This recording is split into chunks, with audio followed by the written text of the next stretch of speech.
To be honest, I thought nothing of it. And then you informed me that there's a hearty discussion going on. So There sure are. this is actually no. This is not it. This is not it. But I'll go to it. I'll go to it. Yeah. That makes sense. This is what Ian left at the end. Left for everybody at the end of the interview. He said, "How do you guys feel about a simultaneous normal, heroic, mythic release as a thing in hypothetical future tiers? I'm genuinely not announcing anything here." So I suppose if people are getting angry about it, I mean, he's not saying it's a thing they're doing. He just wants to hear people's feedback. We're just trying to figure out, the holidays are coming up. There's stuff going on. We want to think through how our raid rollout is going to work for the start of Dragonflight, and community feedback always helps. So here's what I think Ian's actually doing. And this is something we've talked about in the previous news video we did in the channel. But. Yes, Shadowlands came out 22nd of November. Sure did. The leaked release date. Who knows if it's real, but the leak is, I think, relatively speaking, like 5-6 days later on in the year, right? So if you were to imagine then, so Nathria, right? Nathria came out the 8th of December, and Mythic to Nathrius died on the 23rd of December. Now, imagine what it would have been like if Nathria came out a few days later, relatively, in December, and the breakneck cutting edge of the race, that all down to the trickle effects and all of the other players who just play Mythic, I suppose more normally, that's just all happening over Christmas and people are unhappy. Well, if this expansion was to relatively in the year be a few days later, but Blizzard was to release Mythic the very same day of normal and heroic, then your relative difficulty availability timings would be similar enough to Shadowlands. Therefore, if they pulled off Shadowlands, they could pull off this. I think that's what he's trying to test the waters about. More or less. Yeah. And there's pros and there's cons. I mean, so this is take from Max's position, right? And Scripe. And, of course, there's the extremely competitive guilds in China and everybody else, Big Dumb, etc., that participate in the race. Like, they're thinking, right, it's normal and heroic week. We've got to go in there and do so many split runs, spending so many hundreds of millions of gold, and all of this shit to be fully optimized for the very second that Mythic comes out. Well, it would be a very interesting situation if it's like, okay, split runs for heroic gear or attempts at Mythic. I don't know what way that would go, but it entirely depends on the tuning. Depends on how Blizzard actually react to how much gear they know. Because there's a thing where they would need to make that decision, where they need to go, well, we can make Mythic a lot easier numerically. Yeah. And then that'll mean a lot of the reliance on like split runs and gear like that just will kind of not as big a factor. And then that means that if they're able to make it numerically easier but strategically harder, then you've got basically a more enjoyable experience for everyone. Yeah. Where there are no longer massive gear walls for good guilds, but there's now a skill wall for like okay guilds that they can get over with gear because it's easier number wise. But that does make a problem of then could a guild that prioritizes heroic splits then run the raid over if it's not strategically hard enough? Yeah. Blizzard would need to ensure that it is killable at a relatively lower level of gear, which makes sense if it's going to be available at a relatively more, early time. Yeah. And they would need to have that tuning be such that the guild that puts that time into splits loses time actually learning the boss mechanics. They would have to be a lot harder, and therefore they would feel like these split runs could cost us winning the race. Yeah, and I think that's an interesting. It's an interesting strategy as long as Blizzard communicate that's the kind of intent when they do this, and they get it right instead of just kind of going, "Oh shit, we've completely mistuned this raid, and now no one's killed a mythic boss for 2 weeks or like a week or whatever else," because it does have like a pretty.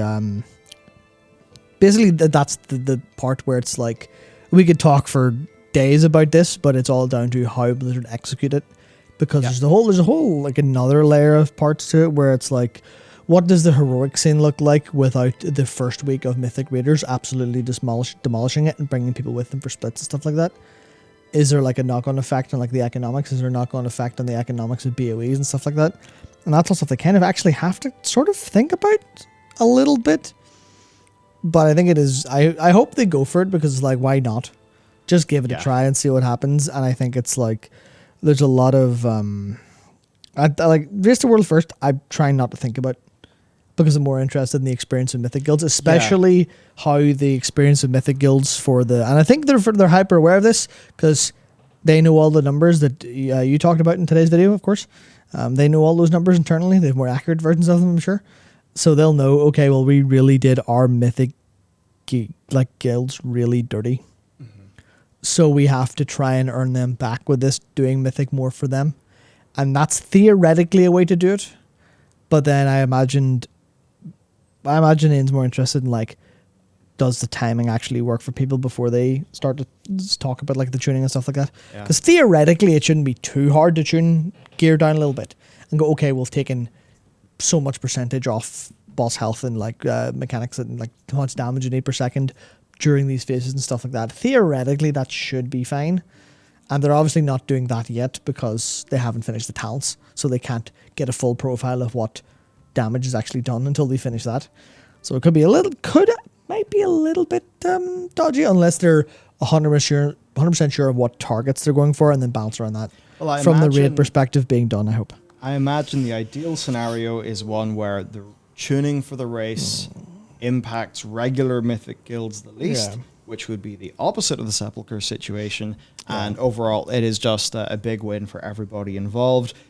I imagine some of the Mythic Raiders, if they were raiding in a universe where they didn't have to do all those splits and stuff, because the better strategy is just to go in and try to kill it. I think they would be happier with that. Happier, yeah. Yeah, as long as that grinding gear to actually overcome the problem still exists for Mythic guilds who are doing it later, because that's the only way to get over the... Yep, and like basically that's the only way to get over the fact that there are some Mythic guilds who will walk into a Mythic raid and go, tuned pretty hard, but we did it. We figured it out.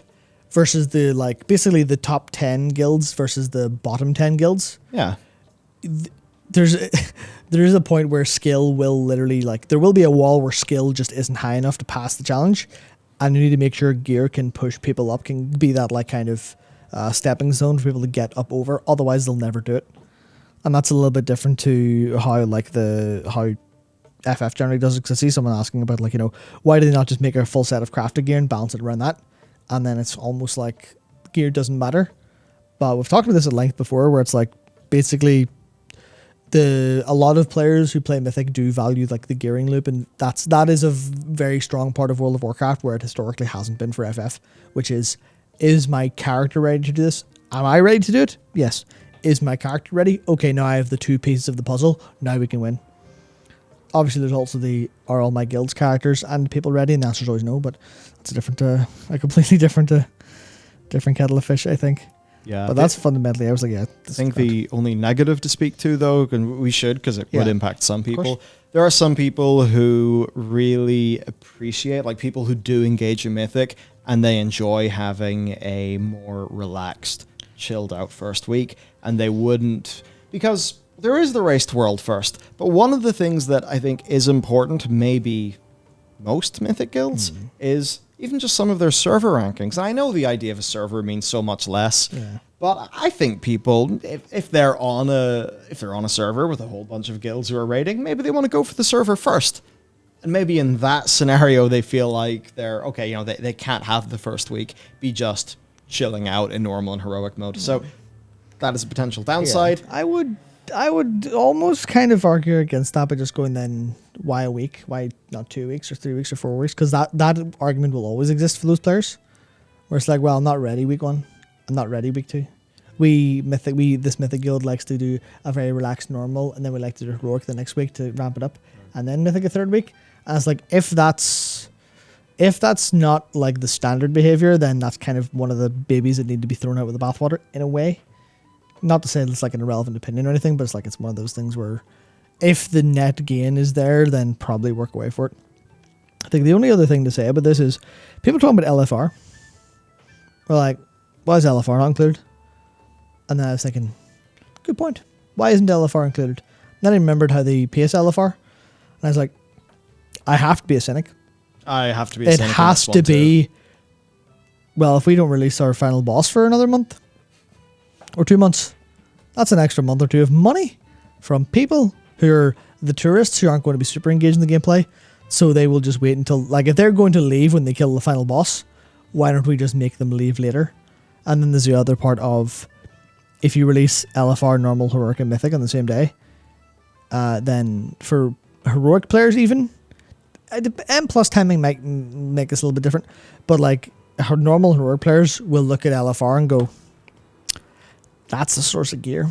It's not an intense source of gear, but it is like if you've had shit luck in one slot, then why not do LFR? And that's the thing that even hits me, right? Because I don't like I have Tier. I'm tier as well, yeah. But I'm a tank, so without starting a group, it's really hard for me to get into a raid because 2 tanks per raid, and every time I've tried, it's like there's not a free slot. I'm like, okay, well, I can't really go. I don't want to go DPS. I could, but I don't want to. And then I go, okay, I'll go into, or I don't, but I could go into LFR. Because if I get a trinket from LFR, that's still going to be a big upgrade for me.